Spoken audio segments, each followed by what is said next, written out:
Waras, Balige Academy hadir dari tepian Danau Toba yang indah. Oke, pemirsa Balige Academy, kita akan mengupas lagi ya ini ya, Edward Omar Syarif Hiares ya, yang pernah meskipun sudah gagal ya menjadi tersangka penyuapan, apa itu izin tambang atau apa saya nggak paham ya, tapi KPK berjanji katanya untuk menersangkakan kembali. Kita tunggulah janjinya KPK ini ya untuk menersangkakan orang ini lagi, karena terlalu banyak janji-janji itu ya. Setelah kalah di pra peradilan harusnya tetap harus diusut itu ya, jangan sampai lepas. Meskipun dia seorang dosen yang menjadi apa itu ahli di sidang MK kemarin, bukan berarti karena dia berpihak pada presiden terpilih langsung lepas ya dari tanggung jawab penyuapan itu. Oke, kita tidak membahas kasus penersangkaan Edward Omar Syarif Hiares ini ya, dosen hukum UGM ini ya.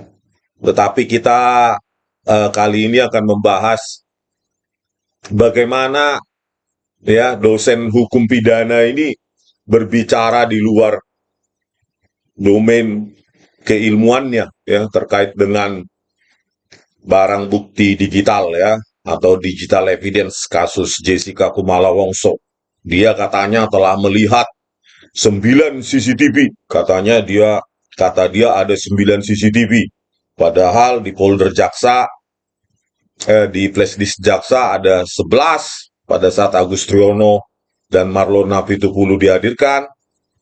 Pada saat Jessica Kumala Wongso dihadirkan 28 September 2016, ada 13 folder, ada 13 CCTV.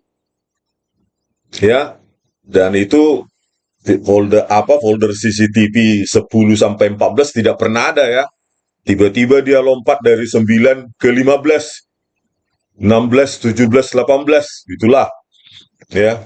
Jadi kemampuan seorang ahli hukum pidana memang tidak sampai di situ ya, tentang keutuhan data, ya integritas data digital ya, memang tidak bidangnya, tetapi dia berkomentar atau bernarasi di podcast itu seolah-olah dia memahami betul ya. Pak, harusnya dia mengutip menurut ahli dari penipu Muhammad Al-Azhar dan Christopher Harimanrianto begini begini begitu. Itu harusnya kan dia kutip. Jangan dia seolah-olah itu pendapat pribadinya, harusnya kutip dari si penipu Muhammad Al-Azhar dan Christopher Harimanrianto gitu.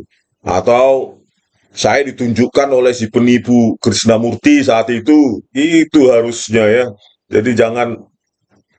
Nah sekarang pertanyaannya ya, dari pembicaraan dia yang di luar domain keilmuannya itu, apakah dia berkomplot ya dengan Muhammad apa ini ya, Tito Karnavian dan Krishnamurti ini ya, kok dia lebih apa ya, lebih terlihat itu seperti juru bicara dari kejaksaan dan kepolisian ya, padahal dia dosen hukum ya, dosen hukum UGM, harusnya kan bisa netral, sesuai berbicara sesuai dengan keilmuannya saja ya. Terlalu sering membuat blunder ya, kesalahan yang bukan merupakan keahliannya ya, mengatakan CCTV nggak mungkin direkayasa, padahal apapun ya, sembarang data digital sangat rentan dengan manipulasi, dengan rekayasa. Sesuatu yang sudah didigitalkan ya dari analog ya, direkam dengan sensor oleh CCTV ya, kameranya itu baru di digitalize ya kan, analog to digital converter, diubah dia menjadi digit-digit biner. Ya kalau sudah menjadi digit-digit biner, ya sudah dengan mudah dimanipulasi. Oleh karena itulah keutuhan data digital merupakan sesuatu yang sangat ketat untuk dijaga. bukan dipotong-potong, dibuat keabuan, dikaburkan dengan downscaling, laju temporalnya atau laju frame-nya dibuat dari 25 menjadi 10. Itu kan semua informasi sudah menjadi rusak, sehingga apapun yang digambarkan oleh Muhammad Nual Azhar ketika mempresentasikan video CCTV rekayasanya, maka setiap moment of description ya yang dia jelaskan, setiap pergerakan-pergerakan yang dia jelaskan itu sudah bisa kita percayai secara saintifik bahwa itu bukan kejadian yang nyata karena sudah hasil atau produk resmi dari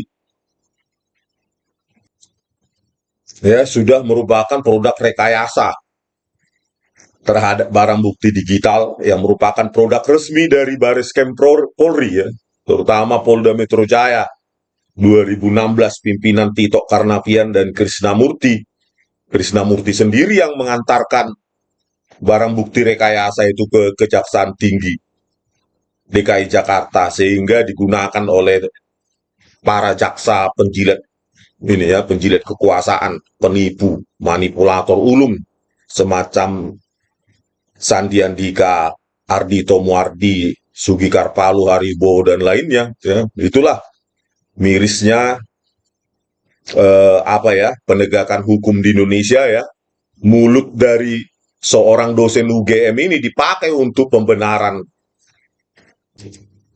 menjadi pembenaran terhadap rekayasa yang diotaki oleh Tito Karnavian dan Krisnamurti inilah sangat disayangkan ahli hukum pidana sudah berbicara di luar domain keilmuannya, berbicara tentang sianida padahal dia model matematika kuadratik saja tidak tahu bahwa itu hal janggal model matematikanya Nur Samran Subandi dia cuma bilang sudah diuji oleh 2 orang di dalam dunia sains tidak peduli siapa orangnya produknya yang harus kita periksa bukan orangnya itulah dunia saintifik Pak Edward Omar Syarif Hiares bukan karena dia Imade Agus Gelgel, bukan karena dia Nur Samran Subandi, tapi produknya yang kita periksa. Model matematikanya saja sudah salah.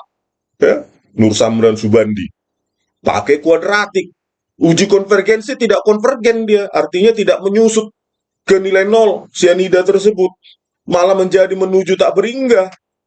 Sudah kita buktikan itu dalam beberapa video Model matematika kuadratik untuk laju penguraian sianida ini kan ditertawakan negara Kamboja Vietnam, Myanmar dan lainnya. Apalagi negara tetangga kita terdekat Singapura dan Malaysia dan Australia kan keterlaluan ini.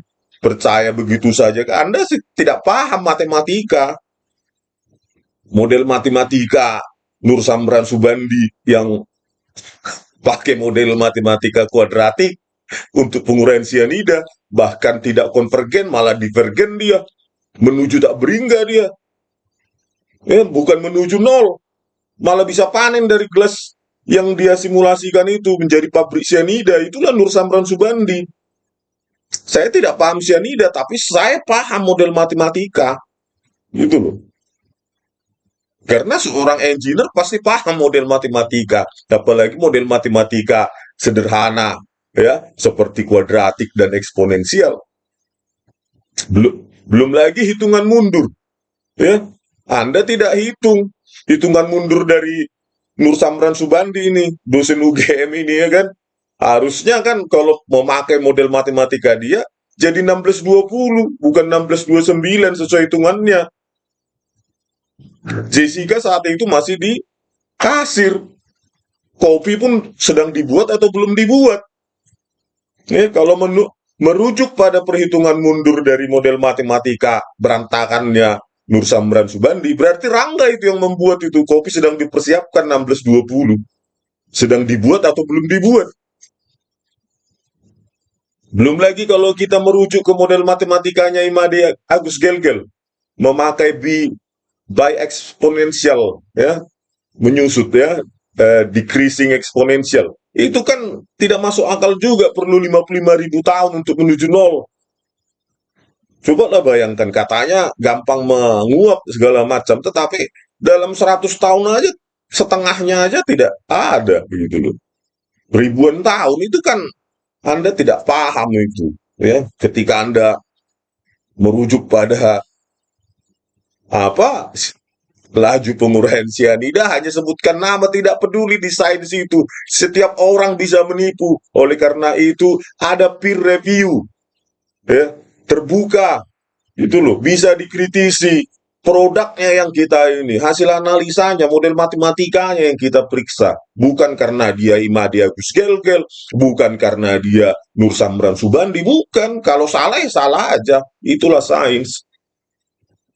Anda mengatakan di podcast bersesuaian hasilnya Imade Agus Gelgel dengan Nur Samran Subandi. Kalau Nur Samran sudah salah, berarti kan Imade Agus Gelgel juga salah. Bagaimana sesuatu yang benar bisa bersesuaian dengan yang salah? Ya. Model matematikanya Imade siapa? Nur Samran Subandi aja kuadratik sudah salah. Masa bersesuaian dengan Imade Agus Gelgel? Kalau satu yang salah bersesuaian dengan salah satunya, berarti keduanya salah. Parah ini. Dosen hukum UGM, tapi ya hanya percaya pada orang. Percayalah pada kebenaran ilmiah, bukan kepada orangnya. Jangan kepada Rismon penonton percaya, tapi hasil analisanya lah. Tidak peduli siapa itu Rismon. Tetapi hasil analisa yang saya sajikan di video itu yang perlu dianalisa dan bisa dianalisa secara terbuka oleh siapapun. Ya, saya sudah mensimulasikan model matematika, ya, dari Nur Samran Subandi dan Imade Agus Gelgel, ya. Keduanya salah. Gitu, ya. Yang satu pakai kuadratik, ya, tidak konvergen, bahkan menuju tak beringga, panen sianida terus selamanya. Yang satu lagi pakai by eksponensial, decreasing eksponensial, tetapi lajunya 55.000 tahun baru menuju nol. Itu kan dia tidak uji konvergensinya. Ya, kalau kita melakukan aproksimasi atau pendekatan, ya, data dengan sebuah model matematika, pertama yang harus kita uji adalah konvergensinya. Itu setiap itu model matematika pasti kita harus uji konvergensinya. Apalagi tentang laju penguraian. Itu Imade Agus Gelgel bagaimana itu? Apakah Anda uji itu laju apa konvergensi model matematika Anda atau cuma cocok-cocokan ya sudah dapat? Itu kan tidak ilmiah itu. Anda bisa bantah saya, coba buat video tentang konvergensi model matematika Anda. Ya, parah. Ya, disinilah terlihat kualitas Edward Sarkiaris ini, ya. Ya, sudah berbicara di luar kemampuannya, keahliannya, ya.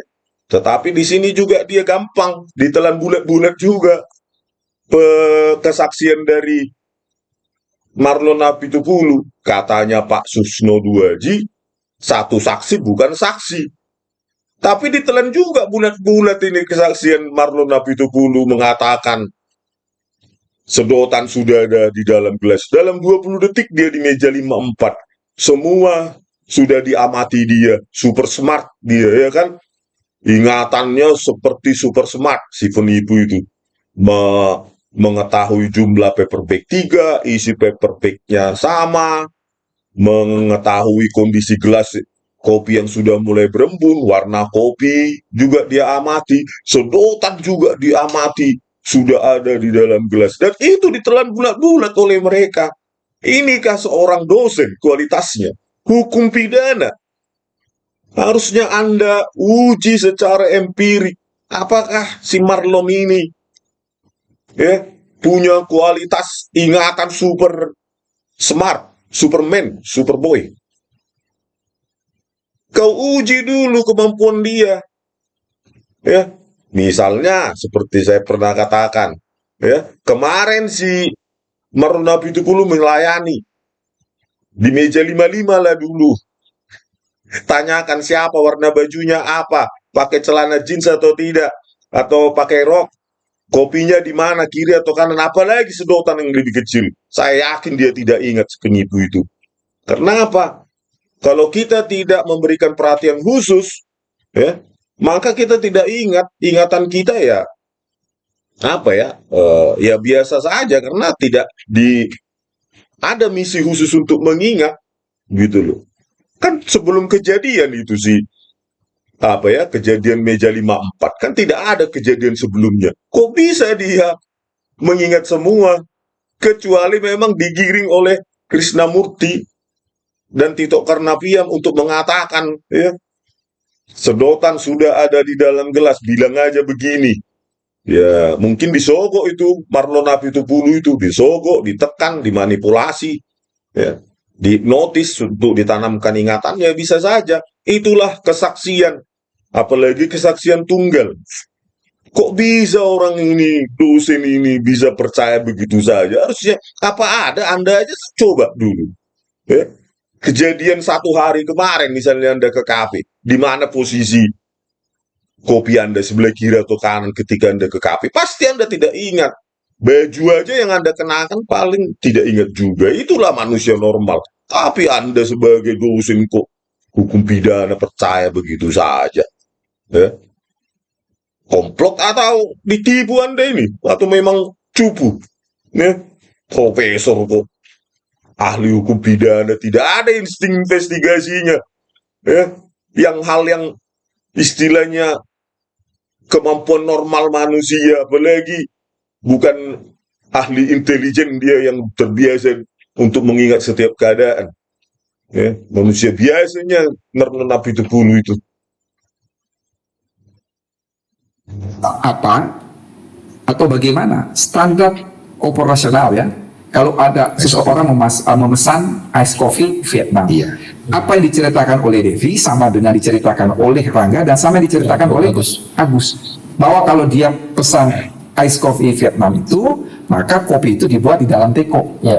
Lalu karena dia memesan ice coffee, maka gelas itu berisi es batu. Lalu kemudian kalau sudah siap untuk disajikan, maka tugas Agus ini sebagai pramusaji mengantar. Yang dia mengantar itu di sana tidak lebih dari 4 benda di atas nampan itu, yaitu kopi yang teko yang telah berisi kopi. Kemudian ada satu buah gelas es batunya itu ya kira-kira sepertiga. Kemudian ada tisu dan ada sedotan. Dan sedotan di atas tisu. Ya, begitu. Saya potong dulu ya. Inilah percaya saja dengan pengakuan Devi, pengakuan Agus, Triono, pengakuan Marlon, pengakuan Rangga. Sekarang kalau memang sesuai dengan SOP pembuatan kopi oleh Rangga, persiapan kopi oleh Rangga atau dan lainnya itu, kenapa video CCTV yang menyorot dia di CH17 ya, itu justru dipotong 96.000 frame. Itulah Anda tidak ada apa. 96.000 frame 1 jam 4 menit itu dipotong. Dibuang oleh Muhammad Noah Lazar. Ada apa dengan cara Rangga menyajikan kopi itu? Apakah kopinya basi? Apakah susunya begini begitu? Apakah memang ada dia memasukkan sesuatu? Kita kan tidak tahu, saya tidak menuduh. Tetapi untuk apa itu dibuang? 96.000 frame itu, dan Anda hanya percaya dengan pernyataan Devi Sigen, oh iya SOP-nya begini begitu, itu kan lebih tidak valid bila dibandingkan dengan digital evidence, tapi itulah yang dibuang oleh Muhammad Noah Lazar. Ya inilah ya untuk metadata pada BAP Muhammad Noah Lazar ya, CH17 1511 sampai 1617. Disinilah Rangga menyajikan atau mempersiapkan kopi. Tapi apa ya, jumlah frame-nya 98.750 dipotong Muhammad Noah Lazar menjadi 2.707 frame. Ya, ada 96.000 lebih frame hilang atau 64 menit ya, 1 jam 4 menit dia buang.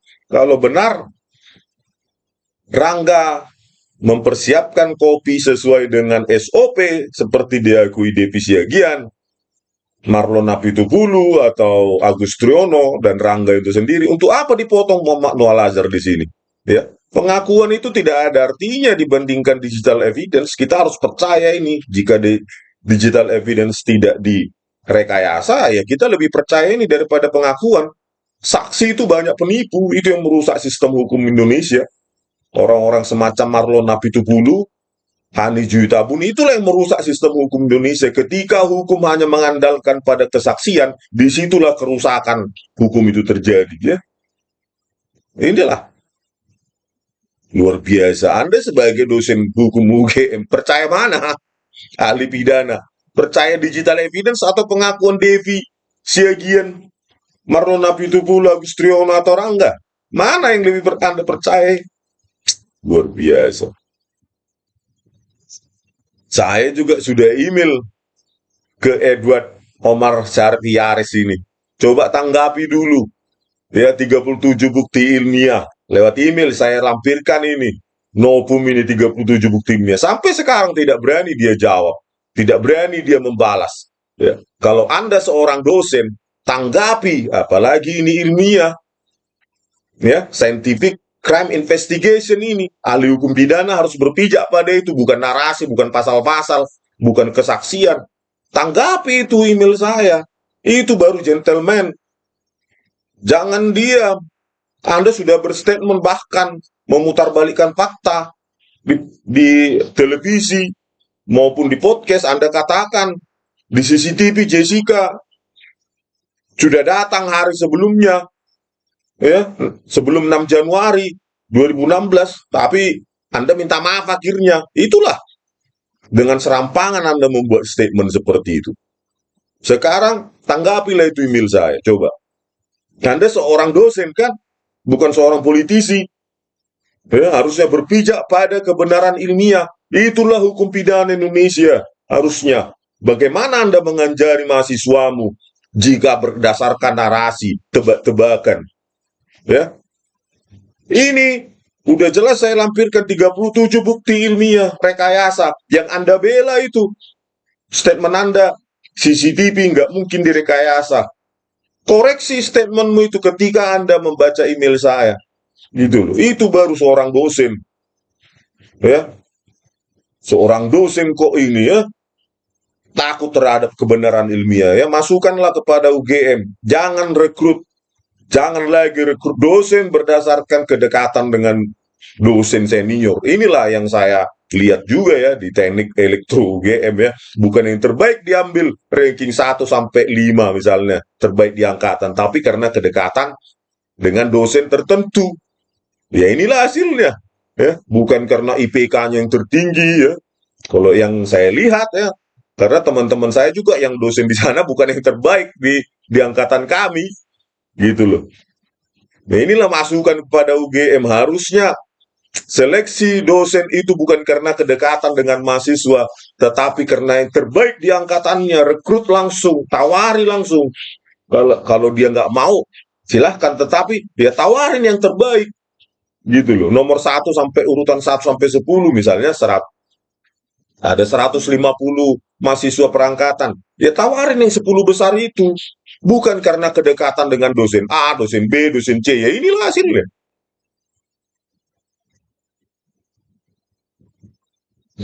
Dia taruh di sana, kemudian dituangkan.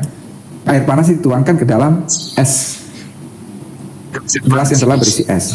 Lalu dia tinggalkan, dia tidak aduk ya, dia tidak aduk. Jadi yang masih tidak diapa-apakan itu adalah sedotan dan tisu. Ya, tidak diapa-apakan. Nah, itu yang tadi menurut saksi Marlon ketika dia mengantar koktail, dia melihat sedotan itu sudah dimasukkan. Di CCTV kelihatan ya? Nggak kelihatan. Tidak kelihatan. Oke. Inilah manipulatif dia ya. Pertama percaya pada kesaksian satu orang, Marlon Napitupulu. Gak fatal itu sebagai ahli hukum pidana ya. Satu orang bukan saksi. Inilah profesor, tapi percaya pada kesaksian. Ya. Terus dia bilang lagi yang kedua, tidak kelihatan. Tidak dilihat, diperlihatkan, itu beda. Tidak kelihatan dengan tidak tidak kelihatan dengan tidak diperlihatkan. Harusnya bisa dilihat. Berbohong Anda. Ya, tidak kelihatan dengan tidak diperlihatkan itu beda ya, sangat berbeda. Dapat harusnya ya 3 menit 30 detik perpindahan sedotan yang dituduhkan itu ya. Pada saat Agus Triyono pukul 16.24.18. Dia mengaku sedotan ditaruh di atas kertas, tisu, baru ditaruh di atas meja. Tiba-tiba pada saat Marlon Napitupulu datang menyajikan 2 minuman, ya, Sazera Cocktail dan Old Fashion, dia bilang sedotan sudah ada di dalam gelas. 16.27.48, berarti ada 3 menit 30 detik, ya. Tetapi tidak diperlihatkan, gitu loh. Tiba-tiba saja kesimpulan itu diambil oleh Binsar Gultom yang dikutip dari mulutnya si penipu Marlon Napitupulu. Tidak dijejak dia frame demi frame. Harusnya kan dijejak perbedaan dua apa itu, ya. Dua waktu itu dari kamera CCTV 7. Apakah benar tangan Jessica itu yang memindahkan sedotan dari meja ke gelas? Itu tidak diperlakukan seperti itu, frame demi frame, di filter frame demi frame. Tidak ada ditunjukkan oleh Muhammad Noah Al-Azhar. Ya sengaja disembunyikan sehingga narasi atau dusta penipuannya Marlon Napitupulu ini menjadi rujukan bagi keputusan oleh Binsar Gultom, Partai Utapea, dan lainnya, ya. Dosen UGM aja langsung percaya dengan, ya, ahli hukum pidana ini dipakai di persidangan MK Presiden kemarin, ya, sengketa Pilpres kemarin. Bayangkan, ya, percaya. Bukan digital evidence-nya yang dia percaya, tetapi mulut saksi. Satu saksi, bukan saksi, katanya Pak Susno Duaji. Kalah jauh, ya, dengan Pak Susno. Parah, parah, ya. Kalau semua satu saksi itu bisa menersangkakan orang, ya habis kita semua. Ya, hanya dibutuhkan manusia-manusia licik penipu seperti Marlon Napitupulu, bisa kita tersangka. Manusia penipu seperti si Devi Siagian, bisa kita tersangka semua. Kalau tidak ada digital evidence, scientific evidence, malah dikaburkan. Tidak dipertunjukkan. Saya tunjukkan, ya, video. Bagaimana Muhammad Nuh itu cuma ketika Agus Triono dan Marlon Napitupulu saja. Tidak ada penjelasan sedotan itu perpindahan dari atas meja ke gelas 3 menit 30 detik. Nah, inilah ketika Muhammad Nuh mempresentasikan, tidak ada dia jejak frame demi frame, sengaja tidak diperlihatkan. Bukan tidak terlihat seperti statementnya Edward Haris, Omar Syarif Hiaris ini, ya, itu jauh sekali itu. Tidak diperlihatkan dengan tidak terlihat, ya, jauh sekali, ya, menipu dia. Bisa dilihat 3 menit 30 detik itu, tapi tidak diperlihatkan sengaja supaya narasi kebohongan Marlon Napitupulu itulah yang menjadi fakta di persidangan. Ditelan bulat-bulat oleh ini ahli hukum pidana, abal-abal. Yang kedua, ditelan bulat-bulat oleh Binsar Gultom dan para jaksa itu. Kita lihat ya, pelan-pelan zoom jadi ya. CCTV lain ya. Ya, inilah kamera 9, ya, tadi ketika di double klik dia, inilah sudah hasil rekayasa. Kalau 1080p, ya, atau 1920 pixel itu double klik langsung memenuhi layar. Itu udah sering saya praktekkan. Tapi ini ketika double klik, inilah kecil kan. Udah hasil rekayasa ini. Coba bayangkan. Kamera 9, ya. Zoom jadi ya. CCTV lain ya. Dari kamera Zoom lagi. zoom lagi ya. Ini petugas membawa kopi Vietnamese. Inilah titik di mana Muhammad Noah Al-Azhar menerangkan Agus Triono menyajikan kopi, ya. Setelah itu, ya, dia langsung terangkan lagi kalau kalian tonton di YouTube, ya. Langsung dia terangkan pada saat Marlon Koktail diletakkan di ujung meja yang sebelah jauh. Ya, setelah itu, ya sudah, kesimpulan perpindahan sedotan dari atas meja yang dituduh menjadi ke gelas, ya sudah, tidak ada penjajakan frame demi frame oleh Muhammad Noah Al-Azhar maupun Christopher Harimanrianto. Supaya apa? Supaya penipuannya Marlon Napitupulu inilah yang menjadi dasar untuk memutuskan Binsar Gultom, ya, mengatakan sedotan sudah ada di dalam gelas, ya, murni dari si si Marlon Napitupulu itu. Parah, parah. Padahal itu bisa dijejak frame demi frame 3 menit 30 detik itu dari kamera 7. Tetapi itulah langsung jump into conclusion. Ya, langsung lompat ke kesimpulan bahwa sedotan sudah ada di dalam gelas karena saksi Marlon Napitupulu melihatnya. Wah, itulah. Inilah kualitasnya ahli hukum pidana Indonesia.